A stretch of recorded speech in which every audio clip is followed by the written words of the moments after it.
Então veja, para governar, os militares eles criaram leis. Essas leis elas eram chamadas de atos institucionais. A gente vê que essas leis elas permitiam que os militares pudessem fazer o que eles quisessem no Brasil. Nós vamos ter a criação de várias leis. Entre elas, nós vamos ter as 5 principais, são chamadas de AI-5. Nós vamos ter o AI-1, AI-2, AI-3, AI-3, AI-4, AI-5. E esses atos institucionais significam o quê? Nós vamos ver que AI é a abreviação de ato institucional, que foram as leis criadas pelos militares para governar o Brasil.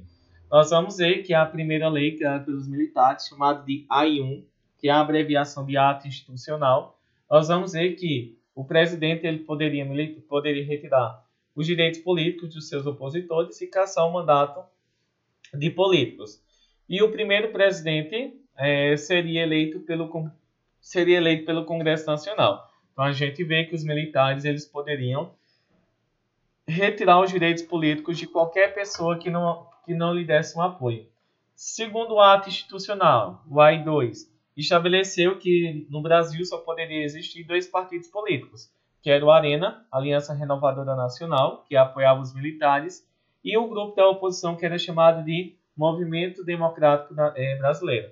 A gente vê que o MDB também não tinha muita força e nem poderia expressar a sua opinião.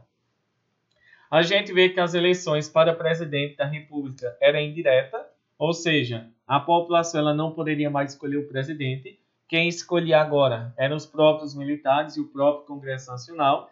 Vamos ter aí o AI-3. O AI-3 era o quê? A eleição indireta para governador estadual e para prefeito de capitais. A gente vai observar que os governadores estaduais e os prefeitos das capitais não poderiam ser escolhidos pelo povo, eram escolhidos também pelos militares, juntamente com o Congresso. O AI-4, a criação de uma nova Constituição para o Brasil. Essa Constituição, a gente vê que ela permitia,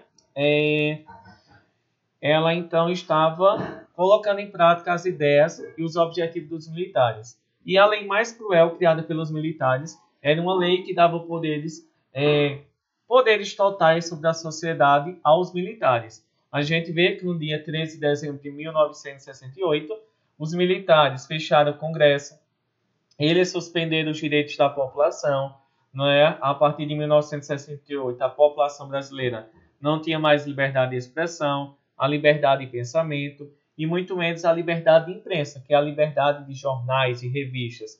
E a gente vê que também a suspensão do habeas corpus.